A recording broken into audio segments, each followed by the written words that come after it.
Happy New Year everyone! Ito ang aming first date ng aking alaga at itrinit ako na lunch out today. It's a Chinese. Happy New Year 2026.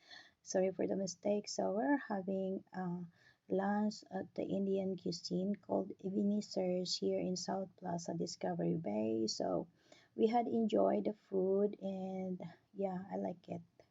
Pricey po siya, but sabi niya it doesn't matter. So it's New Year Day. So trip niya, then treat niya ako. So thank you so much for watching and hope you like the video. For a short video lang po siya. It's like 6 minutes lang po siya. And thank you so much for all the support. Happy New Year and may God bless us. And thank you for the support. Happy New Year once again and have a good health. And thank you. Hope you like the video until the end, guys, because it's only a short video. Maraming salamat po sa inyong lahat. Maligayang bati. Ay siya guys, kailangan ko palang mag-voice over on this video kasi the whole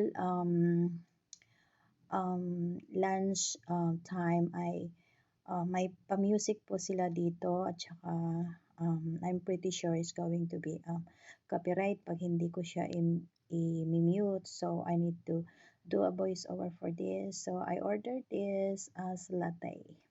Yan, nakita nyo guys. Pero ang sabi ng alaga ko, hindi raw really recommended para sa akin yung in-order ko kasi nga, 'di ba? Bawal sana tayo ng may mga anik-anik na kape. Dapat sana black coffee lang. At ang kanyang orders dito is yung tubig lang siya. So, ayan po guys, ang first order na lumapag ay yung kape, yung drinks namin at tapos yung samosa. Very dry po yung samosa nila. I'm not really expected na ganun yung samosa nila dito. Parang luto na matagal. Yes. At yung lasa, okay. Yung mga sauce nila, we really like it. So, yan.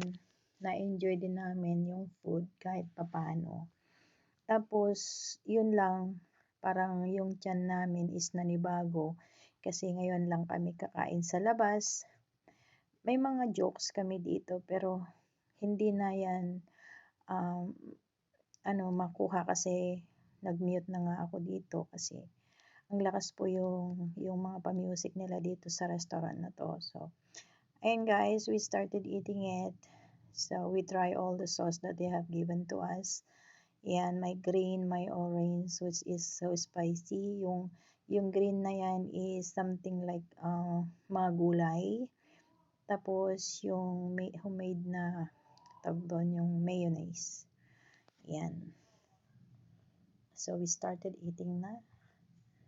Natatawa kami dyan sa anong tawag dyan, yung parang garlic bread nila. Ang akala namin is very crunchy siya, pero hindi. Hindi siya crunchy. Tapos yung expect namin na curry na yan is kind of sweet. Na dapat sana sausawan namin or dippings namin dyan sa garlic, yan. So, yeah. At least nag-enjoy din kami sa yan. Hindi ko alam nitong rice na in-order niya, something like chicken tikka something. Basta. Kasi sa Indian cuisine, ang dami nilang mga herbs na ginamit. So, when we finish eating, parang medyo kinabag kami. Alam niyo na yung kinabag. Hindi kami naman tawa ng tawang kumakain dyan. So far, talagang we tried to namnamin kung yung lasa ng aming kinakain. And, yeah, masarap siya. So far, hindi naman siya yung really spicy. Kasi yung kulay niya, I thought it's going to be so spicy, but it's not. So, yeah. may mga pasalad din sila dyan, yung purple carrots, ay purple cabbage, tapos lettuce, yun, tapos konting konting carrots.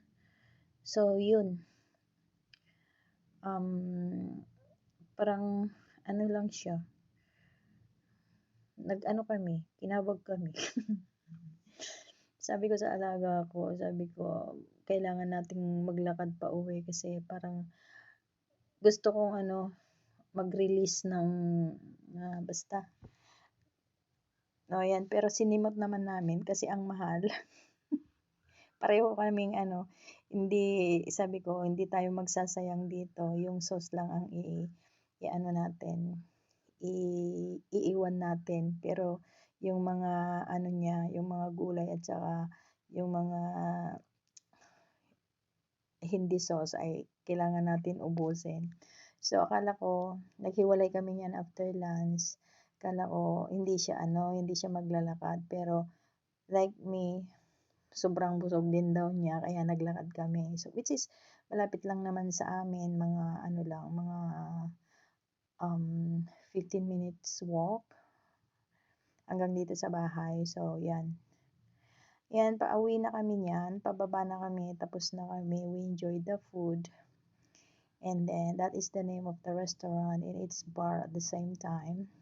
So, matagal na po yan na restaurant dito sa Discovery Bay, ever since I've been here. So, yeah. So, I hope you like the video, guys. Maraming salamat. Thank you.